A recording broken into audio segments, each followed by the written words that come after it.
이번 시간에는 재고자산에 대해서 공부하도록 하겠습니다. 첫 번째, 재고자산의 그 정의를 보도록 하겠습니다.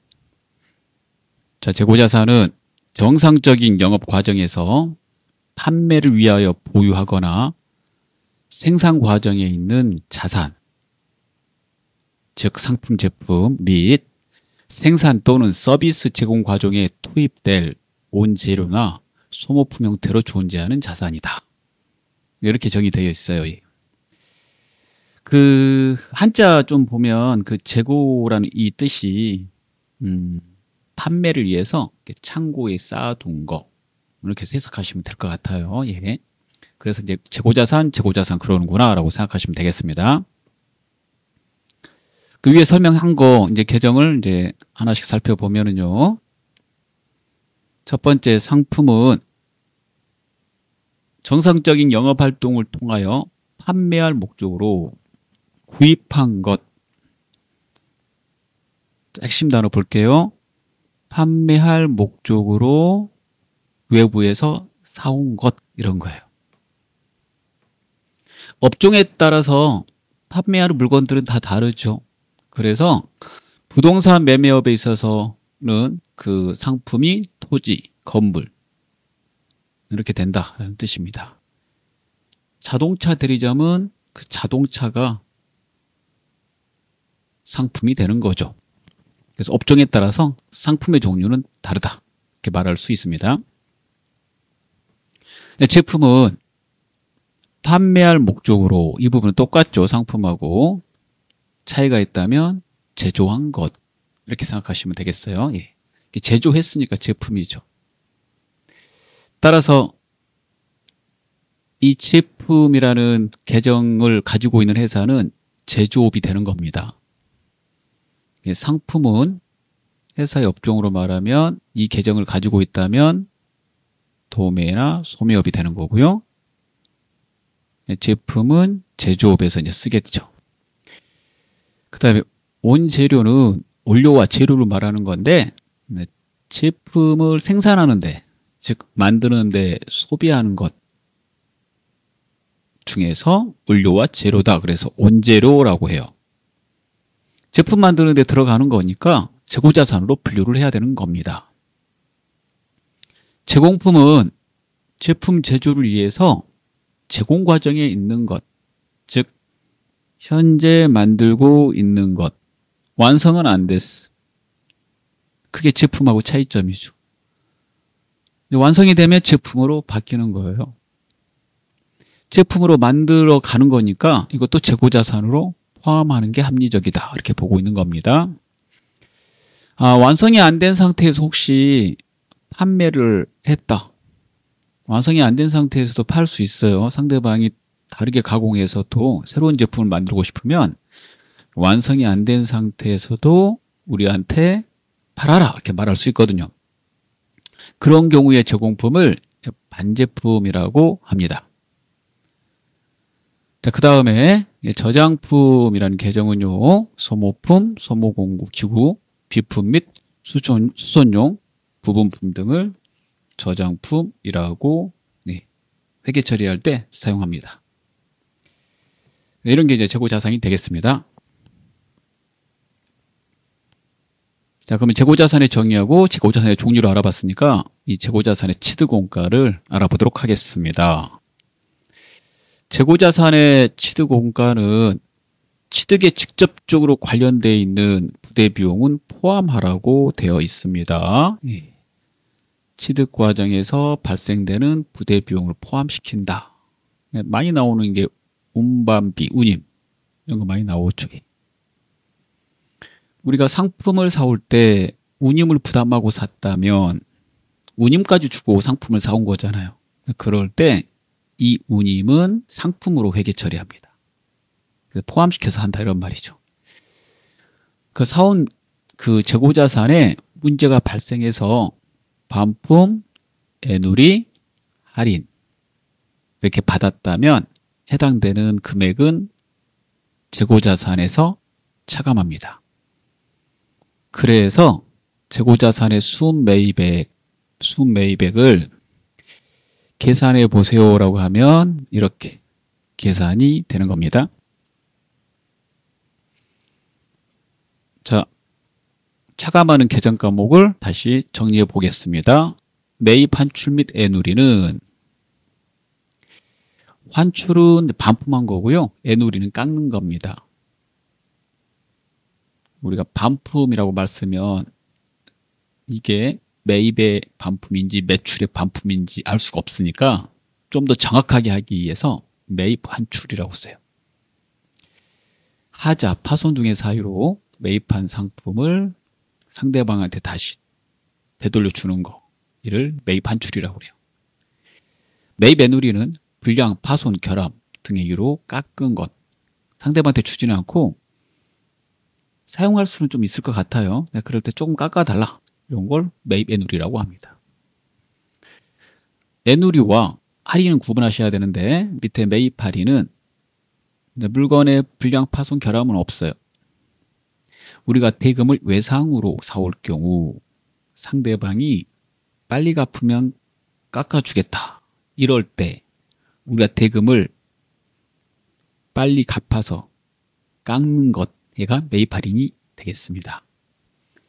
외상으로 물건을 매입하게 되면요, 약정서를 쓰게 됩니다. 이 약정서의 조건에 이런 조건이 혹시 붙어 있다면 이 조건은 30일 내에 갚을 것, 20일 내에 갚으면 1% 할인해 준다, 이렇게 해서 길게 쓰면 힘드니까 이런 식으로 약정서를 써 가거든요. 그러한 약정에 따라서 깎는 것은 매입 할인이라고 합니다. 자, 그렇게 해서 차이를 알아봤습니다. 그래서 회계 처리 잠깐 보면은요, 상품 10만 원어치를 외상으로 매입하면서 운임 만 원을 당사가 부담하기로 했다. 상품 대금은 외상, 운임은 현금으로 지급하였다, 이렇게 되어 있네요. 그러면 상품에 운임을 포함했었으니까 11만 원, 그 다음에 상품은 외상이니까 외상 매입금, 운임은 현금, 이렇게 만 원, 이렇게 되는 거죠. 그 다음에 이게 써놓으시면 되겠고요. 매입한 상품의 일부에서 불량이 발생하여 3만 원어치를 외상 매입금에서 차감하기로 하였다. 이거는 깎았다라는 거죠. 애누리. 계정 과목 이름이 매입 애누리. 한 번 했을 때는 보통 세무회계 프로그램 사용하면 이렇게 돼 있어요. 매입 환출 및 애누리라고. 그래서 따로따로 쓸 때는 매입 환출, 매입 애누리 쓰지만 한 번 했을 때 이렇게 씁니다. 그러면 외상 매입금에서 차감하기로 했으니까 외상 매입금 빼버리시고, 이걸 차변에 쓰는 거는 이제 부채 감소죠. 예, 거래 반려수에 따라서 쓰는 거니까 얘가 뭐냐면 재고자산에서 빼야 되니까 자산의 감소. 그래서 재고자산 계정 과목입니다, 여러분. 예, 자산의 감소. 자, 이번에는 재고자산의 수량 파악 방법과 단가 파악 방법을 보도록 하겠습니다. 수량 파악 방법은 몇 개를 사왔고 몇 개를 팔았으며 몇 개가 남아있느냐, 그걸 파악하는 걸 말합니다. 단가 파악 방법은 단가 얼마에 사왔고 그 다음에 얼마에 팔았느냐, 그 단가를 얼마짜리를 팔았느냐. 사올 때 물건의 단가가 계속 변동될 수 있어요. 그 사온 물건의 단가를 적어놓고 그 사온 물건의 단가를 이제 팔았을 때 얼마짜리, 단가 얼마짜리 팔았느냐, 이걸 파악하는 방법을 재고자산의 단가, 원가 파악 방법이라고 합니다. 수량 파악 방법과 단가 파악 방법을 학습해야 되는 이유는요, 이유가 있을 거 아니에요. 재고자산의 보조장부인 재고장을 쓰기 위해서 그래요. 이 재고장은 재고자산을 관리할 때 반드시 필요합니다. 그래서 그걸 쓰려면은 학습이 필요해요. 수량 파악 방법과 단가 파악 방법이. 수량 파악 방법에 있는 내용을 바탕으로 이렇게 수량을 쓰고요. 단가 파악 방법에 있는 걸 내용으로 바탕으로 이렇게 단가를 인수와 인도할 때 이렇게 각각 써주게 됩니다. 그리고요, 이 재고장, 재고자산 관리하는 이 재고장은 쓰실 때 우리가 팔고 있는 재고 자산별로 따로따로 씁니다. 즉 갑상품 팔고 을상품 팔고 그런다 그럴 때 갑상품은 갑상품대로, 을상품은 을상품대로 이렇게 따로따로 써야지 관리가 되거든요. 그리고 단가 파악 방법을 뭘로 했는지 좌측에 이렇게 표시를 해놔야 돼요. 그래야지 알 수가 있거든요. 그래서 이걸 쓰기 위해서 필요하고, 이걸 왜 반드시 써야 되냐면 재고자산은 중요한 거잖아요. 우리 회사의 주력 물건인데 그걸 관리를 잘해야 되겠죠. 그래서 이렇게 필요한 겁니다. 자, 그러면 수량 파악 방법부터 보겠습니다. 수량 파악 방법에는 3개가 있습니다. 첫 번째, 실지재고조사법은 실사법이라고 합니다. 줄여서 단어 그대로 실제 조사한다는 건데요. 그러면 어떻게 쓰는 건지 보겠습니다. 장부에는 물건 사온 것만 기록합니다. 판 거는 기록하지 않아요. 그리고 재고를 파악해야 되겠다라고 하는 시점, 1년에 한 번은 이제 파악을 하셔야 되는데, 만약 1년에 한 번 파악한다면 긴말이 되겠죠? 예를 들어서. 그래서 보통 이제 설명할 때 긴말로 합니다. 그 재고를 파악하고자 하는 그 시점에 창고에 가서 조사를 해요. 그러면 남아있는 수량이 파악되겠죠. 그러면 사온 거에서 남아있는 수량을 빼면 팔린 수량이 계산이 돼요. 이렇게 해서 재고 수량을 관리하는 방법입니다. 사온 거는 여러분 장부에다 무조건 써야 돼요. 사오면 여러분 사온 물건이 정확하게 사왔는지 우리가 검수를 하거든요. 그래서 이거는 무조건 써요. 어떤 방법이든지 간에. 단, 판 거는 수시로 팔고 자주 팔고 그럴 때는 계속 쓰기가 불편하겠죠. 지금은 시스템이 잘 돼 있어서 바코드만 되면은 자동으로 이렇게 팔린 거 금방 알 수 있지만 예전에도 그랬을까요? 예전엔 그러지 않았겠죠. 그러니까 그때 당시부터 만든 거란 말이에요. 그래서 이렇게 단가가 얼마 안 되고 입주고가 빈번한 상품은 수시로 자주 팔리니까 이거 쓰려고 그러니까 너무 힘들다. 그럴 때 이렇게 하면 된다라는 거예요. 그럴 때 사용했습니다. 그 다음에 계속기록법은요. 장부에 사온 거하고 판 걸 다 적어요. 그래서 창고에 가서 별도로 재고 조사를 하지 않습니다.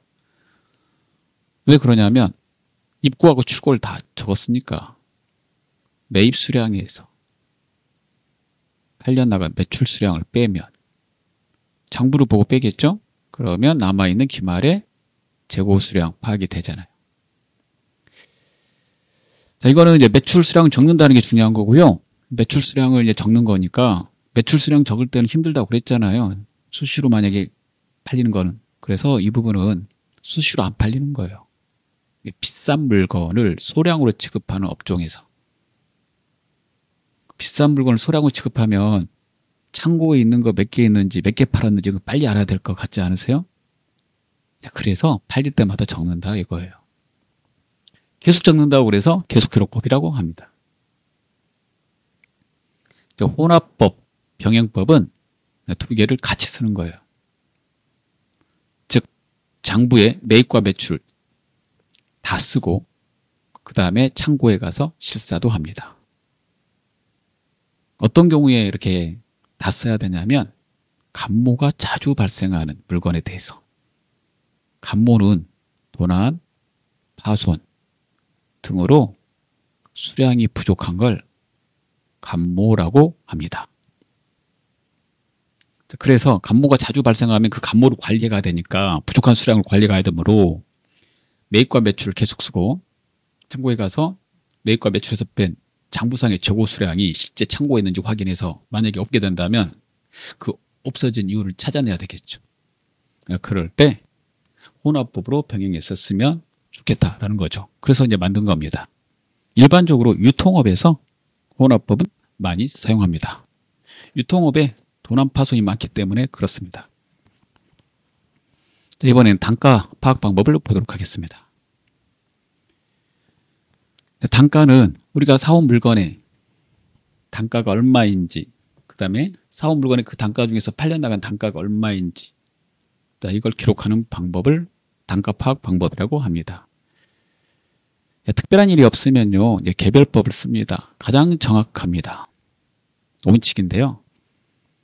물건을 많이 사서 많이 팔 때는 이 개별법을 적용하기가 상당히 어렵습니다. 고가의 물건은 이제 쓸 수 있어요. 많이 안 파는 거는.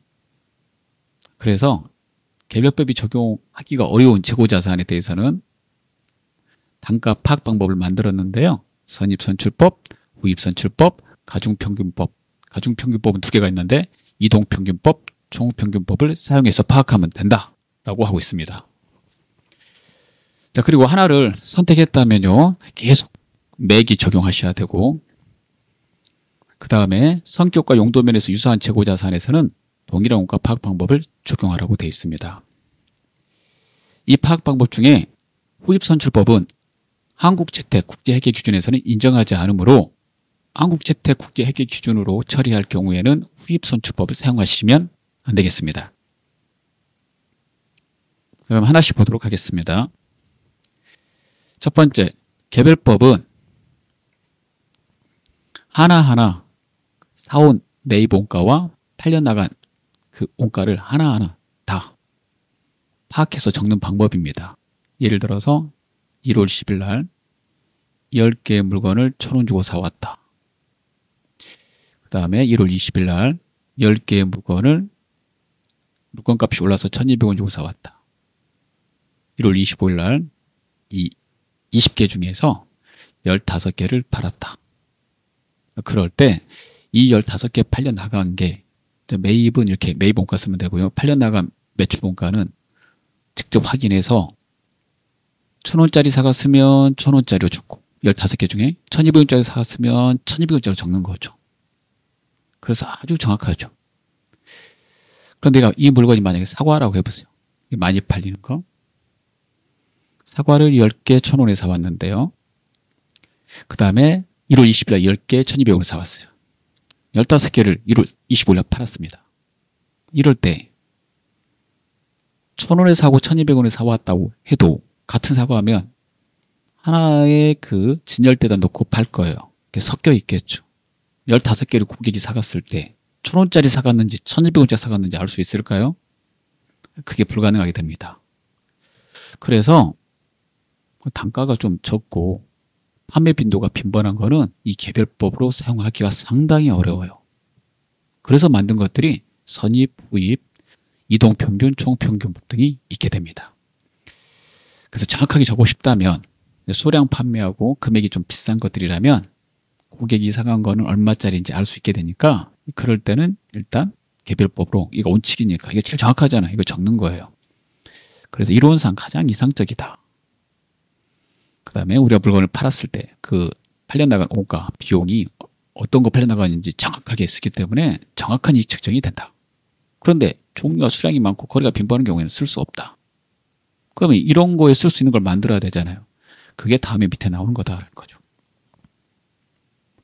그럼 선입선출법 보죠. 선입선출법은 팔려나간 게 어느 게 팔려나갔는지 알 수가 없기 때문에 먼저 사온 게 먼저 팔려나갔다라고 적는 겁니다.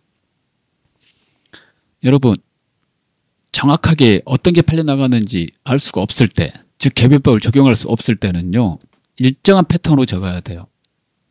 그래야지 자료가 정확도가 높아집니다. 그 일정한 패턴이라는 게 중요한 거예요. 그래서 나머지 이런 것들이 일정한 패턴인데 선입선출법의 패턴은 먼저 사온 게 먼저 팔린다라고 적는 방법입니다. 각 방법별로 장단점이 다 있습니다. 첫 번째, 이 선입선출법의 장점은 물량의 흐름대로 그대로 장부에 적기 때문에 장부에 쓰기가 상당히 편합니다. 그 다음에 물가가 오를 때 순이익이 높게 잡힙니다. 순이익을 높게 평가하고 싶다 그러면은 선입선출법을 쓰는 거예요. 물가가 오를 때 순이익이 높게 잡히는 거는 순서대로 적다 보니까, 사온 대로 적다 보니까 낮은 금액에 사왔는데 그 사이에 물가가 오르면 그 오른 상태에서 팔기 때문에 이익이 크게 잡혀요.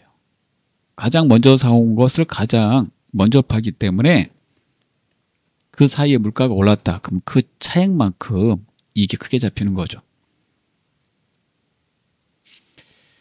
후입선출법은 반대되는 거예요. 가장 나중에 사온 걸 먼저 판다라고 적는 방법입니다. 한국재테국제회계 기준에서 인정하지 않아요. 쓸 때 역순으로 쓰기 때문에 상당히 물량의 흐름과 일치하지 않고 쓸 때 좀 불편합니다. 자, 얘는 만약에 물가가 오른다면 이하고 비교를 해서 이제 하셔야 되는데, 물가가 오른다면 가장 나중에 사온 게 먼저 판다고 그랬으니까 물가가 계속 오르는 상황에서 사온 거예요. 1,000원에 사오고 2,000원에 사오고 3,000원에 사왔을 때. 그리고 이제 팔았어요. 4,000원에 팔기로 했다. 그러면 가장 나중에 사온 걸 팔기 때문에 이익이 얼마 안 되잖아요. 1,000원밖에 이익이 안 되죠. 그런데 선입선출법이었다면 먼저 사온 게 먼저 파니까 4,000원에 팔았다 그러면 이익이 3,000원이 되잖아요. 그러니까 얘는 이익이 높게 계상되고 얘는 이익이 낮게 계상됩니다. 물가가 상승하거나 하락하게 되면 개별법을 사용하지 않을 때 선입, 후입, 이동, 총평균을 쓰게 될 때는 그 부등호의 차이가 발생해요. 그래서 단기순이익이 가장 크게 잡히는 건 여러분 각각 계산해 보면 선입선출법입니다. 가장 적게 잡히는 건 후입선출법이에요. 중간에 끼어있는 평균법은 중간 정도의 금액을 가지고 있는 거죠. 그럼 기말의 재고도 볼까요? 기말의 재고 가장 최근 게 남아있는 거예요. 가장 비싼 것만 남아있는 거잖아요. 싼 건 다 팔았으니까 물가가 오를 때. 그래서 가장 최근 게 남아있으므로 혹시 물가가 오른다면 그 금액은 선입선출법이 제일 크게 잡히고 마찬가지로 후입이 제일 작게 잡히는 거죠.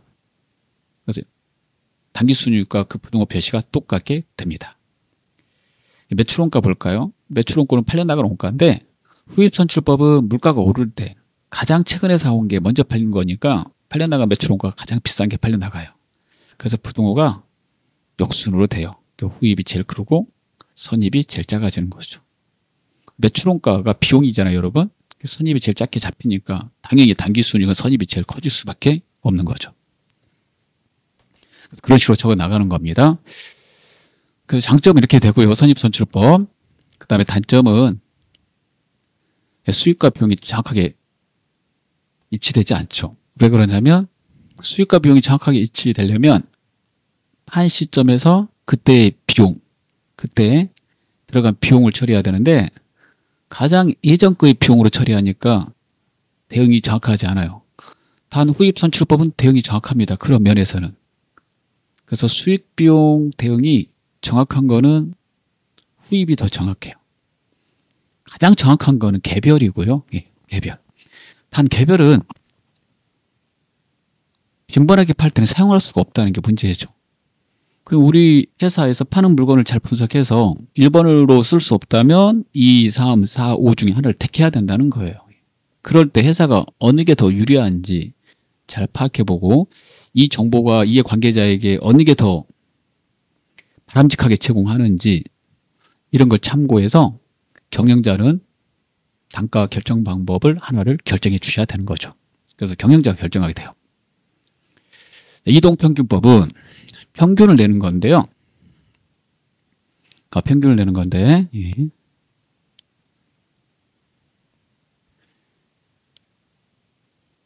물건을 사올 때마다 평균을 내는 겁니다. 사올 때마다 매입할 때마다 평균을 내서 그 평균으로 사온 물건의 원가를 적고 그 평균으로 팔려나간 매출 원가를 적어요. 그래서 매입 시마다 평균을 내서 매출 원가를 처리하는 거예요.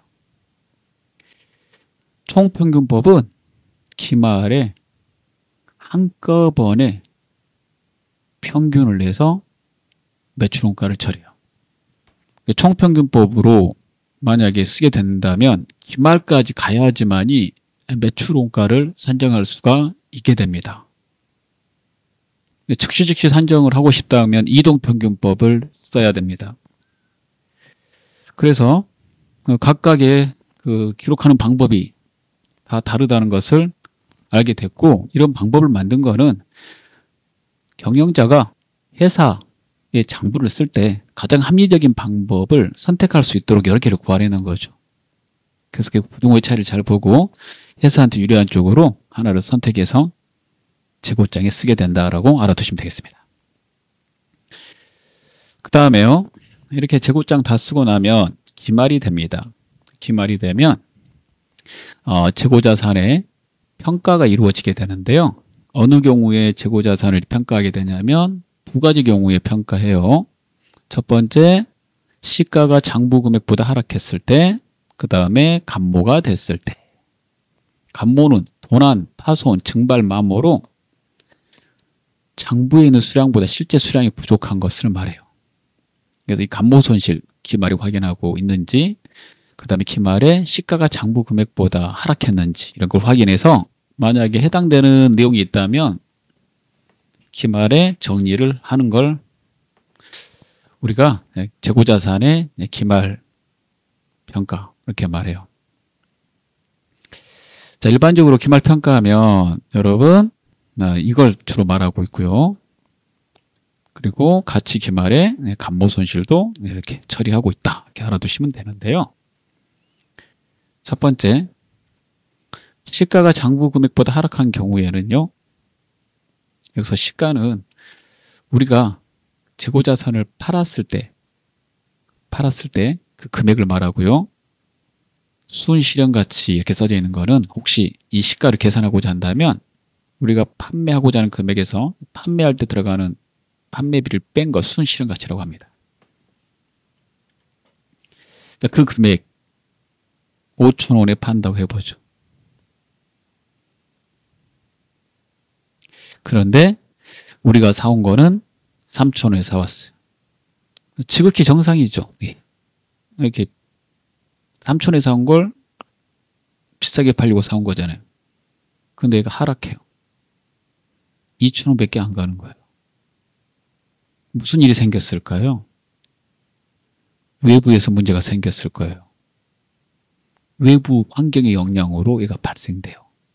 외부 환경의 영향으로. 주로 다음과 같은 경우가 여기에 해당이 되는데요. 손상을 입었을 때. 손상이라는 말은 크게 데미지를 입은 거예요. 육가공업을 하는데 무슨 조류독감이 생겼다. 그래서 번지고 있다. 그러면 폭락하죠, 가격이. 이런 걸 이제 손상이라고 그래요. 이게 재고자산 쪽으로 지금 말을 하고 있는 거고, 만약에 이게 유가증권 쪽이라면 그 회사에 문제가 생기면 주가가 이렇게 하락하는 거 있잖아요. 이렇게 폭락해버리는 거. 그래서 거래가 중지되고, 이런 걸 이제 손상이라고 그래요. 이렇게 크게 데미지를 입는 거. 이런 일이 일어났거나, 그 다음에 파는 물건이 구식이 됐을 때, 진부화. 유행을 타는 제품을 팔아보려고 많이 사놨는데 유행 시기가 한 2, 3년 갈 거야 라고 사왔는데 이게 단기간에 끝나버리는 거예요. 2, 3년분을 사왔는데 그러면 어떻게 해요? 1년밖에 못 팔고 만약에 나머지가 다 남았다. 그러면 잘 안 팔릴 거 아니에요. 그러면 우리가 가격을 다운시켜야 되겠죠. 손해보고 다운시키는 거예요. 털어서 없애야 되니까. 그런 경우 이런 일이 발생한다. 이런 거예요. 그래서 그런 경우에 발생하면 3,000원에 사서 5,000원에 팔아야 되는데 2,000원밖에 받을 수 없다 그러면은 손해가 지금 얼마 발생했어요? 1,000원 발생했죠. 1,000원 발생하면 이걸 회계 처리할 때 재고자산 평가 손실 영업비용으로 처리하시고 이 손해본 만큼을 비용 처리하는 거예요. 영업비용으로. 영업활동 과정 중에 발생된 거고 회사에 잘못이 없으니까 영업비용으로 처리하고 그 다음에 그만큼은 재고자산에서 빼야 되니까요. 재고자산 평가충당금에서 자산에서 차감해요. 그게 손익계산서, 포괄손익계산서에 쓰게 되고 얘는 재무상태표에 쓰게 됩니다. 그래서 뺀다. 이렇게 회계 처리한다. 그리고 영업비용이 매출원가 밑에다 씁니다. 자, 이렇게 평가손실 처리해놨는데 다시 시가가 쭉 오르는 일도 발생돼요. 그 문제가 해결되면 이제 상승합니다. 상승하게 된다면 이 평가손실 범위 내에서 해당되는 부분만큼을 환입하도록 돼 있어요. 이렇게 환입하게 된다면 회계 처리는 일단은 재고자산 평가충당금, 평가충당금은 재고자산에서 뺐기 때문에 자산의 감소에서 대변했거든요. 이를 이제 제거하게 되면 자산의 증가가 일어나요. 차변에 재고자산 평가충당금을 쓰고, 그 다음에 대변에는 재고자산 평가손실 환입, 평가손실 환입해서 비용의 감소예요. 비용의 발생이 차변이고 얘는 비용의 감소거든요. 비용 계정입니다. 비용을 갖다가 없애고 싶을 때 대변했어요. 이 환입액은 최초 장부금액으로 우리가 처리한, 여기 지금 100만 원 하겠다고 했잖아요. 이 100만 원까지만 환입시킬 수 있어요. 그 말입니다. 이렇게 해서 처리한다. 자, 그 다음 감모손실을 보도록 하겠습니다. 밑에 거는 특가법 적용할 때 항목별 적용하는 거다, 이런 내용이고요. 읽어보시면 되겠고, 예. 이해되시죠? 뜻은 감모손실은 도난, 분실, 파손, 증발, 마모로 장부에 있는 수량보다 실제 수량이 부족한 걸 말해요. 그 수량 부족. 그래서 장부의 수량이 100개인데 창고에 가서 실사해봤더니 80개밖에 없는 거예요. 그러면 20개가 사라졌잖아요. 손해배분 금액을 구해야 되니까 그 20개 곱하기 그 물건 사원 원가를 하게 되죠. 단위당 원가. 그러면 이제 원인 분석이 들어갑니다. 이게 사람의 실수로 혹시 발생된 거라면 2번으로 처리해요. 비정상적인 경우다. 이럴 때는 영업의 비용으로 처리합니다. 이 계정 과목 써서. 그런데 어쩔 수 없이 발생되는 정상적인 감모다 그러면, 예를 들어서 신선식품인데, 신선도를 요하는 식품인데 부패가 됐어, 증발됐어요. 최선을 다해서 온도를 맞추고 그랬는데도 이게 안 되는 경우가 있잖아요. 그런 거는 정상적으로 사라지는 감모다라고 봐요. 이럴 때는 팔린 걸로 처리해요. 원가성이 있다고. 원가성이 있다는 말은 매출 원가로 처리한다는 그런 뜻입니다. 그래서 회계 처리 방법이 그 내용을 확인하고 두 개 중에 하나로 처리해야 된다는 거죠. 자, 이번에는 이제 마지막 특수매매를 보겠습니다. 기업들은 물건을 팔기 위해서 다양한 판매 방법을 가지고 있습니다. 그러한 판매 방법으로 인해서 해당되는 물건이 우리 건지 팔려 나간 건지 이런 걸 이제 구분해야 되는데요. 그런 경우에 하나하나에 대해서 회계 기준에서 이런 식으로 회계 처리해야 된다라고 써져 있는 내용이 특수매매가 되겠습니다. 자, 먼저 쉬운 것부터 해볼게요. 시성품, 적성품부터 먼저 하고 1번 미착상품 하겠습니다. 자, 시성품은 시험 삼아서 한번 써보시고 마음에 드시면 구입하세요 라는 이제 마케팅 전략을 가지고 시작한 거였습니다. 잘 안 팔리면 이런 전략을 취하게 되죠. 자, 그래서 그런 전략이 나오면 거기에 따라서 우리가 시험 삼아서 고객한테 준 거, 그 고객한테 넘어가면 이게 팔린 거예요, 안 팔린 거예요? 라고 이제 거기에 대한 거에 대해서 회계 처리 어떻게 해야 될지 그걸 다룬 게 바로 이렇게 특수매매 부분입니다. 그럼 잘 생각해 보세요. 우리가 물건을 파는 매출자예요. 물건을 갖다가 우리 고객한테 시험 삼아서 써보라고 줬어요. 고객이 시험 삼아서 이제 써보겠죠. 이제 매입자가 되는 겁니다. 그런데 돈 주고 산 게 아니라 한번 일단은 돈 주지 말고 써보세요라고 그러는 거예요. 그리고 마음에 드시면 구매하시는 겁니다. 마음에 드시면. 그러면 고객이 시험 삼아서 써보고 있을 때는 아직까지 팔린 게 아니잖아요. 근데 우리 창고에는 없어요. 우리 창고에 있다면 상품이라고 돼 있어야 되는데 고객의 집에 가 있는 거겠죠. 또는 고객의 매장에 가 있거나. 그럴 때 이걸 시성품이라고 써놔요. 시험 삼아서 보내준 물건이라고. 시험 삼아서 보내줬어. 그리고 이거는 우리 회사 재고자산에 포함시켜요. 아직까지 팔린 건 아니니까. 고객이 매입 의사를 표시하면 그때 재고자산에서 빼버립니다. 표시하기 전까지는 우리 회사의 재고자산에 포함한다 이런 거죠. 그래서 시송품 계정이 나오면 우리 회사의 재고자산이다 라고 해야 돼요. 단 창고에 놓고 매입자가 현재 시험 삼아서 사용하고 있다. 그럴 때 사용하는 계정입니다. 적성품은요, 우리가 물건을 팔려고 하면 다양한 판매망이 있어야 되는데 판매망 구축이 어려우면 판매망 구축이 되어 있는 판매 전문 대행사한테 이탁을 하게 돼요. 대신 팔아달라고. 단 수수료 주겠다. 그럴 때 우리 회사를 위탁자라고 그러고요. 대신 팔아주는 회사를 수탁자라고 그럽니다. 그럼 우리 회사 물건이 수탁자의 창고로 가게 돼요. 그럴 때 이 물건 우리 회사 거예요. 아직까지. 그래서 이 물건을 장부에다 쓸 때 적성품이라고 써놔요. 실어서 보낸 우리 회사의 상품이라는 뜻이죠. 또는 제품. 그러면 수탁자는 자기 창고에 가지고 있다가 나중에 판매망이 있으니까 제3자에게 팝니다. 수탁자가 제3자에게 팔았다면 매출 처리돼서 재고자산에서 빼는 건데요. 얘가 팔지 않고 자기 창고에 계속 가지고 있으면 아직까지는 우리 거예요. 그래서 그때 우리 창고에 놓고 수탁자 창고에 있으니까 상품이라고 써놓으면 안 되고 이렇게 적성품이라고 써놓게 됩니다. 그래서 이 적성품도 우리 회사의 재고자산이 된다. 이런 말이 되겠습니다. 조금 이해되셨죠? 그 다음에 미착상품은요.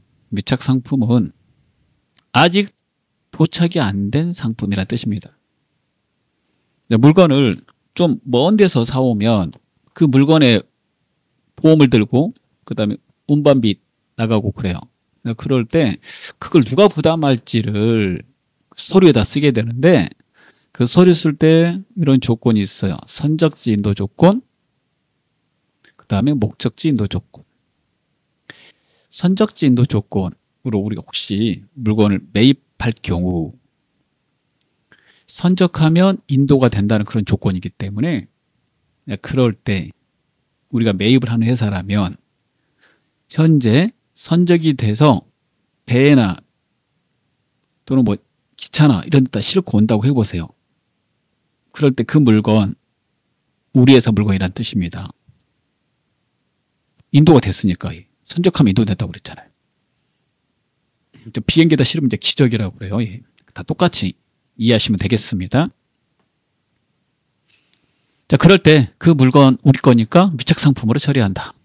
만약에 그렇게 사오게 되면 일반적으로 보험료하고 운임은 선적하고 나면 우리 게 됐으니까 당사가 부담하게 돼요.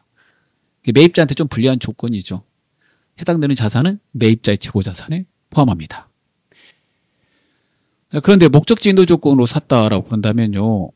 목적지, 다른 말로 도착지라고 그러는데 우리가 원하는 곳에 도착하기 전까지는 매출자의 재고자산이에요. 우리 거 재고자산이 아닙니다. 이렇게 샀다면은 현재 도착이 안 된 선적된 물건에 대해서는 당사가 재고자산으로 처리하지 않습니다. 자, 그럴 때 이렇게 처리하면 된다는 뜻입니다. 자, 다음 저당상품. 이 저당상품은 당사의 상품을 저당 잡히고 대출을 받는 걸 말해요. 대출 받았을 때 대출금 상환일이 있을 거고 상환일에 정상적으로 돈을 갚으면 되는 거죠. 만약에 정상적으로 안 갚으면 저당 잡힌 우리 회사 물건이 상대방한테 넘어가는 거예요. 자, 그렇게 되어 있는 내용이기 때문에요. 만약에 우리가 우리 상품을 저당을 잡히고 대출을 받았다고 그랬을 때 그 저당 잡힌 시점에서 저 저당 잡힌 상품이 우리 거냐 상대방 거냐 그러면 자, 우리 거죠. 당사의 재고자산에 속해요. 언제 상대방한테 넘어가는 거라고요? 대출금 상환이 이루어지지 못했을 때. 그러면 상대방이 저당권을 실행해요. 저당권 실행하기 전까지는 다 당사의 재고자산이다 이런 말입니다. 그 다음에 반품률이 높은 재고자산은 물건 팔면 일정하게 계속 반품이 되는 거예요. 그런 것들을 말합니다. 일정하게 재고자산 반품된다면 일정하게 그만큼은 물건이 여러분 우리 물건에 문제가 생긴 거죠. 그만큼은 꾸준히 안 팔리는 거라고 이제 판단을 하셔야 되겠죠. 그래서 그거는 우리 회사 물건에서 이제 빼버리는 거예요. 판매한 걸로 보고. 우리가 어떤 매장에서 계속 할인 판매하는 경우 있잖아요. 그러면 그 할인 판매된 그 금액이 여러분 그 물건의 정가가 되겠죠. 정가. 예. 계속 팔고 있으면 그게 정가겠지, 걔네들은. 예. 할인이라고 말만 쓴 거잖아요. 그런 걸로 보시면 되겠습니다.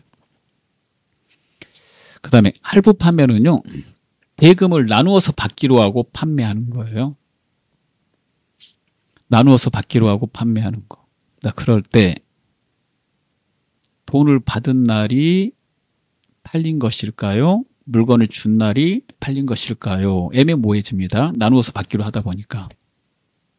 그럴 때 회계에서는 물건이 준 날이 팔린 날이므로 재고자산에서 빼야 된다. 인도일이다라고 되어 있어요. 그렇게 됩니다. 일반적으로 할부 판매는 단기 할부를 흔히 말해요. 상품권 판매는 상품권을 발행해서 주고 나중에 그 상품권을 들고 우리 매장에 오면 물건으로 바꿔주겠다는 그런 판매 전략으로 나온 건데요. 이럴 때 우리 물건 팔린 시점은 상품권을 발행한 날일까요? 아니면 상품권을 회수하고 물건을 준 날일까요? 이렇게 물어보게 된다면 후자가 된다 이거죠. 상품권을 회수한 시점에서 팔린 거니까 재고자산을 뺀다. 따라서 상품권을 발행했을 때는 재고자산을 뺄 수가 없는 거죠. 그래서 상품권 발행하고 돈을 딱 받게 되면 물건은 아직 안 줬잖아요. 그래서 돈을 미리 받았다고 회계 처리할 때 상품권 선수금 또는 선수금으로 회계 처리합니다. 자, 기출문제 풀어보겠습니다. 다음 중 주식회사 대안의 재고자산에 해당하지 않는 것은 1번 주식회사 대안이 매입하여 창고에 보관하고 있는 재고자산. 재고자산이죠? 예. 2번 주식회사 대안이 선적진도 조건으로 판매하여 해상 운송 중인 재고자산. 선적진도 조건으로 팔았다고 그랬어요. 사온 게 아니라. 만약에 팔았다면 선적하는 순간 상대방의 물건이 되는 거예요. 만약에 사왔다면 선적한 순간 우리 물건이 되는 거고. 따라서 정답은 2번이잖아요. 이거. 예. 팔아버렸으니까 선적진도 조건으로 팔았으니까 선적하는 순간 상대방 물건이 됐으므로 운송 중에 있는 재고자산은 우리 게 아니라는 얘기죠. 그래서 당사의 재고자산이 아닙니다. 보기 3번 주식회사 대안이 판매를 목적으로 위탁한 재고자산 중 수탁자가 보관하고 있는 잔여분. 이거 우리 거잖아요. 아직 안 팔았으니까 적성품이라고 해서 당사의 재고자산 처리합니다. 그 다음에 침수표를 예방하기 위해서 설악의 창고에다 다른 회사 창고에다 옮겨놓은 재고자산 우리 거죠? 정답 2번이 되겠습니다. 그 다음에 2번 다음은 갑상품에 대한 매입 매출 관련 자료이다. 재고자산을 이동평균법으로 평가할 때 10월 중 매출원가 즉 팔려 나가는 원가는 얼마인가. 이동평균법은 매입 시마다 평균을 내서 사온 원가 그 다음에 팔려 나가는 원가를 계산하는 겁니다. 그러면 매출 원가 계산해 보겠습니다. 매입 시마다 평균 내야 되니까. 자, 이렇게 2월 돼서 넘어왔어요. 그 다음에 이제 매입을 했죠. 그럼 이제 평균을 내요. 이렇게. 평균 내서 써놓고 그 금액으로 이제 남아있다. 그 금액으로 이제 팔려 나갔다 쓰는 거예요. 그러면 이제 평균 첫 번째네요. 예. 자, 그 평균으로 이제 팔려 나갔다 하는 거니까 이거 곱하고 는 하면 이렇게 해서 전체 금액이 나오죠. 그럼 전체 금액 더하기 해서 나누기 20개, 60개니까 80 이렇게 하게 됩니다. 그럼 이거 얼마 나와요? 예. 1,500원. 미리 평균을 내놔야 돼요. 자, 이제 팔려 나가면 1,500원짜리가 팔려 나간 거고 남아있는 것도 1,500원짜리가 남아있는 거 되겠죠. 40개. 40개 팔았대요. 40개. 1,200원, 1,600원에 사와도 우리가 돈이 남아야 되니까 마진 남아야 되니까 판매한 그 판매 가격은 2,000원에 판 거예요. 매출원가하고 비교해서 그 매출액에서 매출원가 빼면 이제 매출총이 계산돼요. 이렇게 하면 비싸게 팔았으니까 지금 매출총이 구하라는 게 아니라 매출원가 구하라고 그랬으니까 얼마치 팔려 나가느냐 이거잖아요. 40개 평균 낸 걸로 팔린 거니까 40개 곱하기 1,500원어치가 팔려 나갔어요. 언제? 10월 10일자로. 그럼 40개 팔았으니까 전체 80개잖아요. 40개 남아있는 상태죠? 이게 40개 남아있는 상태예요. 그러면 다시 또 사왔네요. 이렇게. 사왔다면 그 전 거 기억하세요? 예, 40개 남아있고, 이게 얼마짜리라고요? 예, 1,500원짜리. 위에서 팔고 남은 거. 여기에다가 다시 50개 사오고 1,860원에 사왔으니까, 곱하기, 각각 는 해가지고, 이걸 더하시고, 그 다음에 나누기 40개, 50개. 이렇게 해서 90 이렇게 하게 돼요. 그러면은 두 번째. 원가가 1,700원이 나오게 됩니다. 그래서 이제 25일 날 판매하는 직전에 현재 우리 거의 원가는 1,700원이에요. 1,700원. 전체 가지고 있는 거는 이제 90개를 가지고 있겠죠. 처음에 이제 80개에서 40개 팔아버렸으니까 40개 남았고 1,500원에 평균 낸 거잖아요. 그 다음에 50개 사왔고 1,860원에 이렇게 해서 평균 내놨어요. 팔리면 매출원가 줬고 남은 거는 이제 재고자산 잡으려고. 그래서 이 90개에서 30개 팔았대요. 팔려 나가는 원가는 1,700원이니까 원가가 30 이렇게 하게 되죠. 이거 계산해요. 이거 계산하고 이 두 개 더하면 10월 중에 매출원가가 나오게 됩니다. 그렇게 계산하시면 정답은 2번이 되겠습니다. 3번 보겠습니다. 다음은 주식회사 상공기업의 5월 중 갑상품 관련 거래 내역이다. 이를 통해 5월의 기말 재고자산이 가장 높게 나타나는 재고자산 평가 방법과 회계처리 결과에 대한 설명으로 옳은 것은 기말 상품 재고액이 가장 높게 나타나는 재고자산 평가 방법. 그럼 아래 자료를 봐야 되겠습니다. 2월 돼서 넘어온 거 100개 단가 1,000원짜리, 그 다음에 10일 날 사온 거 100개 단가 1,200원짜리. 똑같은 물건인데 물가가 오르고 있는 거예요. 그 다음에 그 사이에 한번 팔았고, 그 다음에 다시 또 사왔는데 100개 1,300원. 물가가 뭐 하고 있어요? 오르고 있네. 계속 오르고 있잖아요. 여기 1,000원인데 1,200원, 1,200원인데 1,300원. 물가 상승. 자, 물가가 상승할 때 기말의 재고액이 가장 높게 나타나는 거는 선입선출법이잖아요. 선입선출법. 앞에서 바로 배웠어요. 먼저 사온 걸 먼저 파니까 기말에 남아있는 거는 가장 나중에 사온 거, 즉 가장 비싼 거가 남아있는 거죠. 그러니까 금액이 크게 잡혀요. 첫 번째 선입선출법이 돼요. 선입선출법이 있는 거 이게 보기 하나밖에 없네. 그러면 이게 계산 문제 풀어야 되나 말아야 되나 갈등이 되겠죠. 예. 이게 정답 2번이 될 것 같은데 금액은 25만 원 되는지 한번 확인해 보겠습니다. 순서대로 파는 거예요. 그러면 잘 보세요. 5월 1일 거 100개, 5월 10일 거 100개, 1,000원짜리, 1,200원짜리 가지고 있는 상태에서 5월 15일 거 100개 팔았으니까 앞에 거 먼저 팔아서 없애야 되니까 이거 사라지죠. 그럼 남아있는 거는 이거 남아있는 거잖아. 이렇게. 이거 계산하면 얼마예요? 12만 원. 그 다음에 5월 20일 날 다시 100개 1,300원 사왔으니까 13만 원. 남아있는 기말의 재고는 25만 원. 맞네요. 이게. 정답은 2번이 되겠습니다. 자, 그 다음은 4번을 보도록 하겠습니다. 이제 주식회사 대망은 2000X1년 8월 5일에 발생하는 화재로 인해서 모든 재산이 소실되었대요. 2000X1년 1월 1일부터 8월 5일까지 확인된 자료는 다음과 같다. 매출 총이익률이 30%라면 화재로 인해 소실된 재고자산은 얼마인가? 화재로 소실된 재고자산은 안 팔고 남아있는 거가 되겠죠. 얘가 문제네. 매출 총이익률. 매출 총이익률의 공식을 좀 알아야 되는데요. 매출 총이익을 매출액으로 나눈 걸 말합니다. 이제 곱하기 100에서 퍼센트 30% 나온 거죠. 곱하기 100에서 30% 이렇게 된다는 거예요. 곱하기 100 하기 싫으면 0.3 이렇게 되는 거죠. 근데 매출 총이익은 어떻게 구해요, 공식이? 매출액 빼기 매출원가 이렇게 구하는 거죠. 자, 그러면 보겠습니다. 기말의 재고를 알아야지, 이 남아있는 재고를 알아야지 이게 화재로 소실되면 재고 자산을 구할 수 있으니까, 재고 자산은 전체 매입 쪽에서 팔려 나간 매출 원가, 팔려 나간 원가가 있을 거 아니에요?